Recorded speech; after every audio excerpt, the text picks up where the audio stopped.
हमने शहर को दी एक नई पहचान, हम हैं सिंघानिया बिल्डकॉन।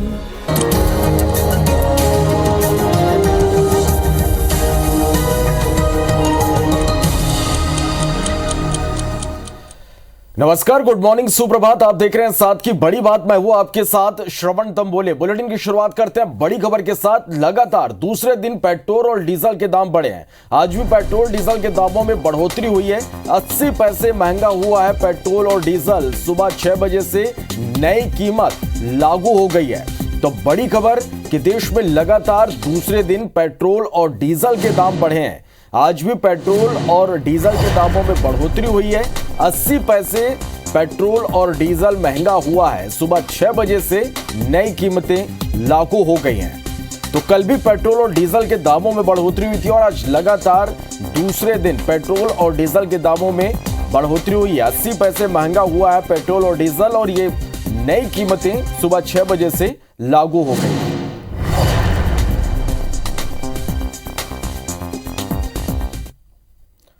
चलिए बढ़ते आगे। उत्तराखंड में आज सीएम का शपथ ग्रहण समारोह होगा। पुष्कर धामी सीएम पद की शपथ लेंगे। शपथ ग्रहण समारोह में पीएम मोदी शामिल होंगे। सीएम शिवराज भी कार्यक्रम में शामिल होंगे।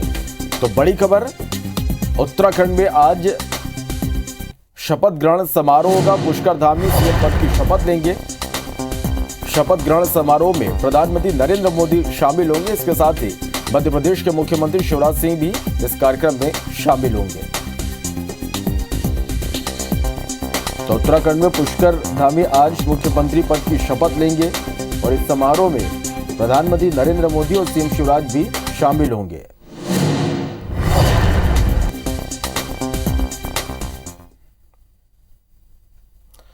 चलिए बढ़ते आगे। खैरागढ़ विधानसभा उपचुनाव के लिए कांग्रेस प्रत्याशी बनाई गई यशोदा वर्मा आज मुख्यमंत्री भूपेश बघेल की मौजूदगी में नामांकन दाखिल करेंगे। नामांकन रैली में शामिल होने के लिए सीएम भूपेश बघेल सुबह 11:30 बजे राजनांदगांव रवाना होंगे।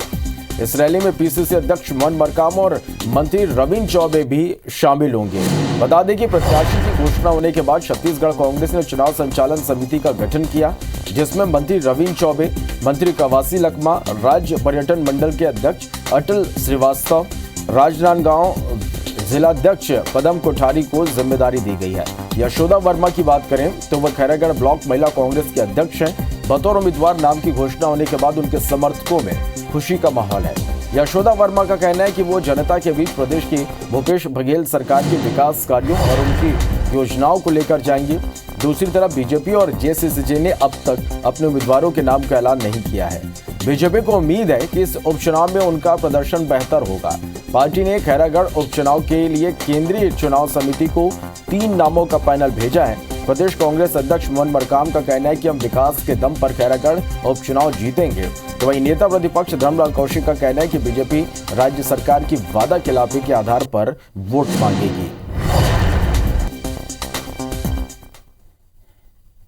विकास के काम करूं और मुख्यमंत्री के जो योजना है, जो गरीब मजदूर किसान के जिन योजना है, ओला यहाँ हर गांव में हर गरीब किसान ज़्यादा से ज़्यादा योजना के लाभ दिला के पूरा प्रयास करूं। यशोदा नीलंबर वर्मा जो हमारी ब्लॉक कांग्रेस कमेटी की अध्यक्षा भी हैं, उनके नाम पे हाईकमान ने मुहर लगा दी है और वरिष्ठ नेताओं के साथ हम कल विधिवत नामांकन करेंगे और हमें लगता है कि छत्तीसगढ़ में 71वां सीट खैरागढ़ होगा। पैनल बना करके संसदीय बोर्ड को भेज दिया गया है। मेरे ख्याल से अब समय भी कम है, प्रत्याशी की घोषणा नहीं हुई है। हम उम्मीद कर रहे हैं कि किसी भी समय प्रत्याशी की घोषणा हो जाएगी। सारी तैयारी करके रखे हुए हैं और उसके बाद विधिवत रूप से उसका नामांकन करेंगे।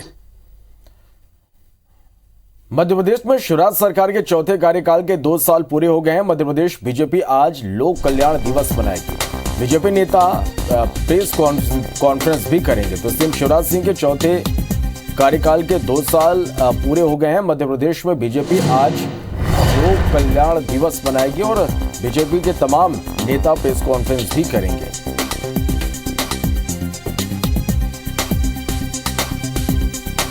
तो मध्य प्रदेश में शिवराज सरकार की 2 साल पूरा होने पर लोक कल्याण दिवस मनाएगी बीजेपी। पार्टी पदाधिकारी प्रेस कॉन्फ्रेंस करेंगे और सरकार की उपलब्धि जनता को बताएंगे।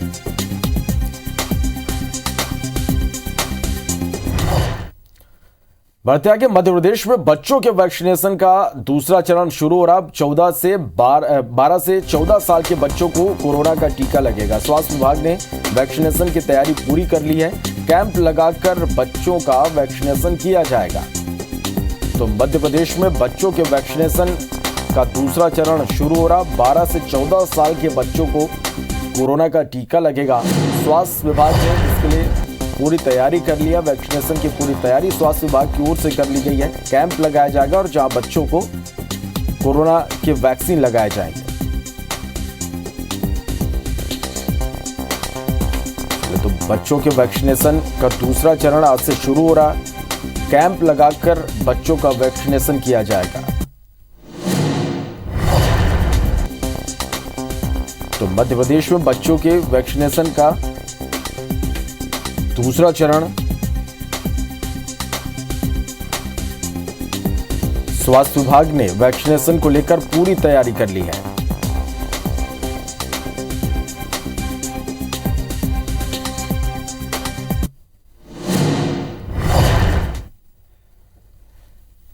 चलिए, इसके अलावा मध्य प्रदेश में आज खबरों में क्या कुछ खास रहेगा, हमारी सहयोगी नीलम इस वक्त हमारे साथ लाइव जुड़े हैं। नीलम, आज दिन भर की हम बात करें खबरों की तो क्या कुछ खास रहने वाला है मध्य प्रदेश में? जी श्रवण, मध्य प्रदेश में आज हम बात करें तो खबरों से भरा हुआ दिन रहेगा। काफ़ी कुछ जो है हलचलें आज मध्य प्रदेश में होने वाली है। सबसे पहले मैं बताना चाहूँगी कि मुख्यमंत्री शिवराज सिंह चौहान के मुख्यमंत्री कार्यकाल के इस जो ये वाला जो टर्म है उसके 2 साल पूरे हो गए और इसके लिए लोक कल्याण दिवस जो है बीजेपी मना रही है। आज शाम को नरेला विधानसभा क्षेत्र में एक बड़ा कार्यक्रम भी आयोजित होने वाला है जिसमें मुख्यमंत्री शिवराज सिंह चौहान जनता को संबोधित करेंगे और आगे सरकार की क्या कुछ रणनीति रहेगी उस बारे में भी जनता से जो है बातचीत करेंगे। अपने जो 2 साल का कार्यकाल उनका रहा है इस टर्म का और उस दौरान की जो उपलब्धियां रही और साथ ही साथ जनता को धन्यवाद भी करेंगे। तो एक बड़ा कार्यक्रम राजधानी भोपाल की नरेला विधानसभा में आज होने जा रहा है। इसके अलावा भी बीजेपी के जिला स्तर पर भी कई कार्यक्रम आज होने जा रहे हैं। वहीं दूसरी अगर बड़ी खबर की हम बात करें तो जिसका लगभग सभी को इंतजार था, हर खासतौर पर जो पेरेंट्स उनको इंतजार था कि 12 से 14 साल के बच्चों का वैक्सीनेशन कब से होगा। तो आज से जो है इसकी शुरुआत होने जा रही है। कॉर्बोवैक्स वैक्सीन के डोज जो है बच्चों को दिए जाएंगे। अगर हम मध्य प्रदेश की बात करते हैं तो करीब 30 लाख बच्चों का टारगेट यहाँ पर फिलहाल रखा गया है जिन्हें वैक्सीन लगना है। वहीं राजधानी भोपाल में करीब 36,500 बच्चे जिनका वैक्सीनेशन किया जा रहा है। अगर शहर की बात करते हैं हम तो करीब 122 जो है स्कूल्स हैं और 12 अस्पताल हैं जहाँ पर वैक्सीन लगाई जाएगी और व्यवस्था कुछ ऐसी की गई है कि बच्चों के नज़दीक पर ही जो है सेंटर है, चाहे फिर वो स्कूल की बात हम करें या जो अस्पताल है उनकी बात करें। बच्चों के लिए कोविन पोर्टल पर रजिस्ट्रेशन कल से ही होना शुरू हो गए थे। वो अपने माता पिता की आईडी से भी उनका रजिस्ट्रेशन हो सकता है। ऑनलाइन या फिर ऑन स्पॉट दोनों ही रजिस्ट्रेशन की सुविधा जो है फिलहाल स्वास्थ्य विभाग ने दिया है ताकि किसी भी तरह की परेशानी रजिस्ट्रेशन के दौरान ना रहे। मुख्यमंत्री शिवराज सिंह चौहान राजधानी भोपाल के ही ओल्ड कैंपेन स्कूल से सुबह 10 बजे इस अभियान की जो है शुरुआत करने वाले हैं। तो पूरी तैयारी स्वास्थ्य विभाग ने लगभग कर ली है। वैक्सीन के डोज की बात करें तो वैक्सीन के डोज भी करीब 3 दिन पहले मध्य प्रदेश को पर्याप्त मात्रा में मिल चुके हैं और आज से इसकी शुरुआत होने जा रही है। तो इसके अलावा अगर हम देख रहे हैं तो एक बार फिर से महंगाई की मार जो है जनता पर पड़ती हुई दिखाई दे रही है। कल ही जो है पेट्रोल और डीजल के दामों में वृद्धि हुई है और ये जो बढ़ोतरी हुई है करीब 5 महीने बाद हुई है। नवंबर में दिवाली के पहले जो बढ़ोतरी हुई थी उसके बाद दाम घटाए गए थे केंद्र सरकार और राज्य सरकार दोनों की ओर से। उसके बाद जो है कल पेट्रोल में 87 पैसे की वृद्धि की गई है, वहीं डीजल में भी वृद्धि की गई है और अगर हम आज की बात करते हैं तो करीब 108 रुपये 11 पैसे के करीब जो है पेट्रोल मिल रहा है। इसके अलावा गैस जो घरेलू गैस सिलेंडर होता है उसमें भी मध्य प्रदेश में 50 रुपये की वृद्धि की गई है और अब जो ये पहले करीब 900 रुपये का सिलेंडर मिलता था तो अब वो सिलेंडर करीब 951 रुपये का हो गया है। तो जैसे कि ये कयास भी लगाए जा रहे थे कि यूक्रेन और रूस का जो युद्ध है उसका असर जो है इन दामों पर पड़ सकता है और ये कयास अब जो सच होते हुए नजर आ रहे हैं कि पेट्रोल डीजल के साथ साथ घरेलू गैस जो है उसमें भी बढ़ोतरी हो गई है और आगे भी संभावना ये जताई जा रही है कि इनमें दामों में जो है बढ़ोतरी हो सकती है। श्रवण, चलिए, तो इन तमाम खबरों से जुड़ी हर एक अपडेट लगातार हम दर्शकों तक पहुंचाते रहेंगे। फिलहाल के लिए बहुत शुक्रिया नीलम इस पूरी जानकारी के लिए। चलिए बढ़ते आगे रायपुर से खबर, जहां देर रात एक बार फिर से चाकूबाजी हुई है। बैजनाथ पारा इलाके में चाकूबाजी की वारदात हुई है। बिरयानी सेंटर के अंदर युवक को चाकू मारा गया है। सरफराज खान नाम के युवक को चाकू मारा गया है। अवैध वसूली के चलते यह घटना हुई है। चाकूबाजी में युवक घायल हो गया। पुलिस फरार आरोपियों की तलाश कर रही है। तो बड़ी खबर रायपुर से, देर रात फिर से चाकूबाजी की घटना हुई है। बैजनाथ पारा इलाके में चाकूबाजी की वारदात हुई है। बिरयानी सेंटर के अंदर युवक को चाकू मारा गया है। सरफराज खान नाम के युवक को चाकू मारा गया है। अवैध वसूली के चलते चाकू मारा गया है। चाकूबाजी में युवक घायल हो गया है। पुलिस ने फरार आरोपियों की तलाश शुरू कर दी है। तो राजधानी रायपुर में फिर से चाकूबाजी की घटना यहां पर हुई है। एक युवक घायल हो गया है। बैजनाथ पारा इलाके में चाकूबाजी की वारदात हुई है। बिरयानी सेंटर के अंदर युवक को चाकू मारा गया है। सरफराज खान नाम के युवक को चाकू मारा गया है। चले तहसीन जैदी हमारे संवाददाता फोन लाइन पर जुड़े हैं। तहसीन, राजधानी रायपुर में एक बार फिर से चाकूबाजी की वारदात। चलिए कोशिश करेंगे एक बार फिर से हमारे संवाददाता तहसीन से बात करने की। तो लगातार घटनाएं राजधानी रायपुर में चाकूबाजी के सामने आ रही है। पुलिस के लाख दावों के बाद भी चाकूबाजी की घटनाएं नहीं रुक रही हैं और एक बार फिर से बैजनाथ पारा में चाकूबाजी की वारदात हुई है। बिरयानी सेंटर के अंदर युवक को चाकू मारा गया है। चलिए तहसीन जैदी एक बार फिर से हमारे साथ जुड़े हैं। तहसीन, राजधानी रायपुर में एक बार फिर से चाकूबाजी की वारदात हुई है। जी बिल्कुल, जिस तरीके से देर रात कल 1 बजे से 1:30 बजे के बीच की ये घटना बताई जा रही है, इसमें बताया जा रहा है कि ये एक सरफराज नामक युवक है जो बुढ़ियारी तरफ में रहता है और इसके बाद ये बिरयानी खाने गया था बैजनाथ पारा।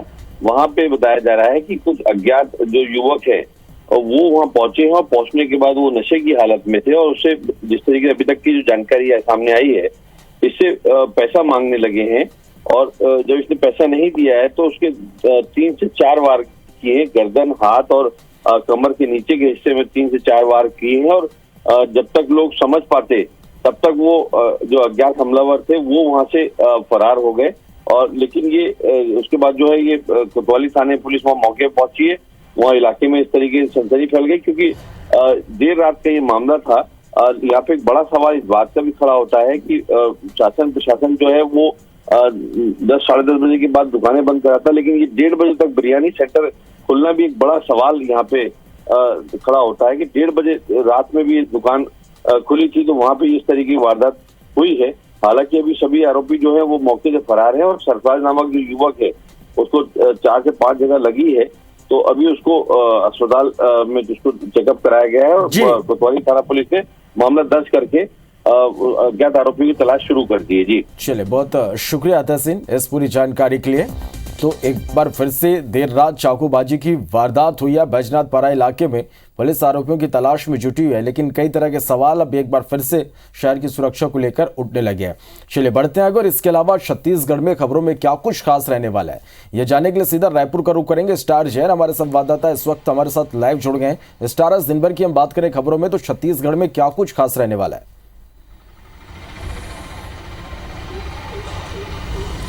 देखिए, छत्तीसगढ़ की यदि बात करें तो राजनीतिक खबरों की शुरुआत करें तो खैरागढ़ उपचुनाव के लिए आज नामांकन दाखिल होने हैं।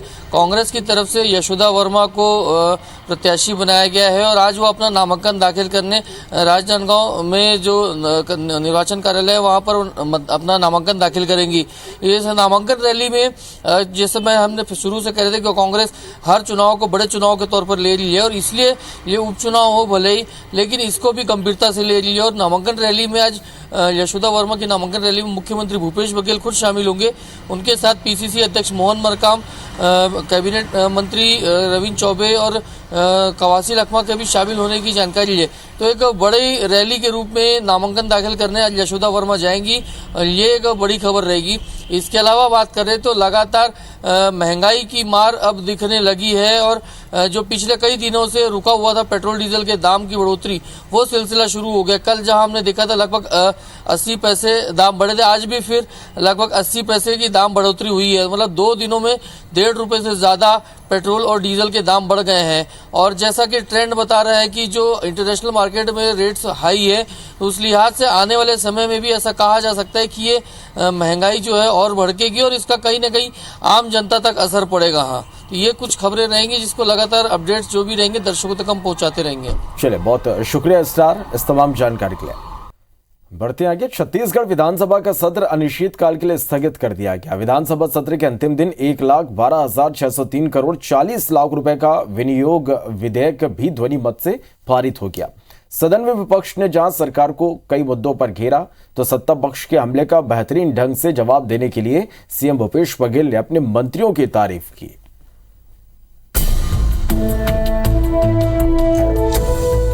छत्तीसगढ़ विधानसभा का सत्र अनिश्चितकाल के लिए स्थगित हो गया। वैसे तो 25 मार्च तक बजट सत्र को चलना था, लेकिन उससे पहले ही सत्र को स्थगित कर दिया गया। अब मानसून सत्र जुलाई के दूसरे हफ्ते में होगा। बजट सत्र की बात करें तो 7 मार्च से शुरू हुए इस सत्र में 9 मार्च को सरकार ने बजट पेश किया था। इस सत्र में कुल 10 बैठकों में लगभग 72 घंटे 45 मिनट चर्चा हुई। रोजाना प्रश्नों का औसत लगभग 12 रहा। सदन में किसानों, गरीबों, कानून व्यवस्था समेत कई मुद्दों पर विपक्ष ने सरकार को घेरने की कोशिश की। विपक्ष के हर हमले का सत्ता पक्ष ने भी डटकर सामना किया और मंत्रियों ने हर सवाल का पुरजोर तरीके से जवाब दिया। इसके लिए सीएम भूपेश बघेल ने उनकी तारीफ भी की। उनके पास कुछ है भी नहीं और हमारे मंत्रियों ने बहुत शानदार जवाब दिया और पूरी तरह से उनके प्रश्नों को, ध्यानाकर्षण को, स्थगन के सारे जवाब हम लोगों ने दिए। हमारे मंत्रियों ने बहुत अच्छी तैयारी की, विभाग के अधिकारियों ने। सत्र के अंतिम दिन मुख्यमंत्री भूपेश बघेल ने विनियोग विधेयक पर चर्चा करते हुए कहा कि 2012-13 के बाद सबसे कम कर्ज इस साल लिया गया है। उन्होंने कहा कि महालेखाकार की रिपोर्ट के मुताबिक राज्य का बजट सरप्लस है। केंद्र अगर हमारी राशि देता तो लोन नहीं लेना पड़ता। मुख्यमंत्री ने कहा कि राज्य की आर्थिक स्थिति कई राज्यों से बेहतर है। ऋण लेने की जो बात है तो 2012-13 के बाद से अभी तक के सबसे कम इस साल हम लोगों ने ऋण लिया, जो कि 1,000 करोड़ का है। तो जो प्रबंधन, हमारा वित्तीय प्रबंधन बहुत अच्छा रहा आय के। इससे पहले सदन में अमानक खाद बीज, जमीनों पर कब्जा समेत कई मुद्दों की गूंज सुनाई पड़ी। बीजेपी ने बीज निगम में ब्लैक लिस्टेड कंपनी से प्रतिबंध हटाने और भुगतान का मामला उठाते हुए कार्रवाई की जानकारी मांगी। इस पर मंत्री रविंद्र चौबे ने बताया कि कंपनी को फिर से प्रतिबंधित कर दिया गया है। वहीं स्पीकर चरणदास महंत ने विधानसभा की कमेटी से मामले की जांच कराने का ऐलान किया। इनके भ्रष्टाचार के सारे जांच करने के लिए और सारे अनियमितता के जांच करने के लिए मंत्री जी से मांग की है और मंत्री जी ने स्वीकार किया और सदन की कमेटी बना करके उसमें जांच करने की घोषणा हुई है। विधानसभा में नेता प्रतिपक्ष धर्मलाल कौशिक ने बिलासपुर जिले के अरईबंद के कृषकों की भूमि और सरकारी सुखिया नाला को भूमाफिया द्वारा समतल किए जाने का मामला ध्यानाकर्षण में उठाया। इस पर राजस्व मंत्री ने कहा कि कोई शिकायत होगी तो कार्रवाई की जाएगी। यहाँ भूमाफियाओं के द्वारा, चाहे वो सरकारी जमीन हो, नाला के जमीन हो, नदी के किनारे हो, मतलब जरा भी संकोच नहीं होती कि उसको अपने कब्जा में लेने में। लेकिन मंत्री जी ने इसमें आदेश किया है। छत्तीसगढ़ विधानसभा के बजट सत्र में 11 शासकीय संकल्प विधायकों की ओर से दिए गए। वहीं विनियोग विधेयक समेत 4 विधेयक चर्चा के बाद पारित हो गए। राजेश मिश्रा के साथ सौरभ सिंह परिहार, IBC 24 रायपुर। बढ़ते आगे, मुख्यमंत्री भूपेश बघेल ने बेरोजगारी को लेकर केंद्र सरकार पर बड़ा हमला बोला। मुख्यमंत्री ने छत्तीसगढ़ और देश की बेरोजगारी दर की तुलना करते हुए आंकड़े ट्विटर पर पोस्ट किए। उन्होंने एक युद्ध बेरोजगारी के विरुद्ध शीर्षक से लिखा कि आप सबको बताना चाहूंगा कि CMIE के आंकड़ों के मुताबिक आज छत्तीसगढ़ में सिर्फ 1.7% बेरोजगारी दर है, जबकि देश की बेरोजगारी दर 7.4% है। मुख्यमंत्री ने प्रधानमंत्री से आग्रह किया कि देश की बेरोजगारी कम करने के लिए देशहित में छत्तीसगढ़ कांग्रेस सरकार का मॉडल जरूर अपनाए।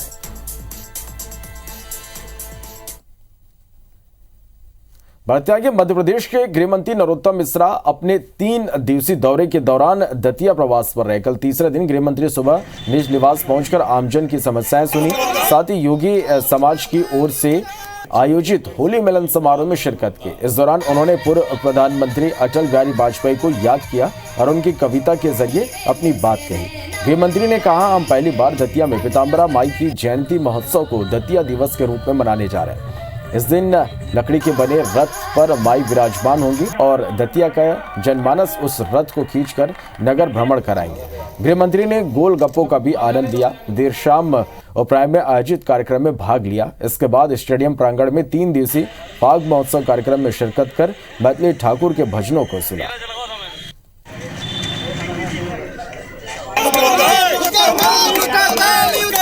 छोटे मन से कोई बड़ा नहीं होता।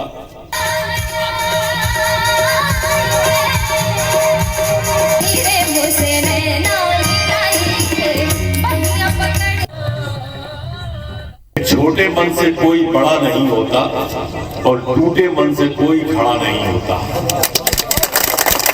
छोटे मन से कोई बड़ा नहीं होता और टूटे मन से कोई खड़ा नहीं होता। मन हार कर मैदान नहीं जीते जाते, ना ही मैदान जीतने से मन ही जीते जाते हैं। वो कहावत है कि मैं अकेला ही चला था, जाने दे मंजिल मगर लोग मिलते गए और कारवां बनता गया। दतिया का समा देखते ही बनता था। चलिए इसी के साथ फिलहाल इस बुलेटिन में इतना ही। आगे देखेंगे हमर बानी हमर गोठ। नमस्कार।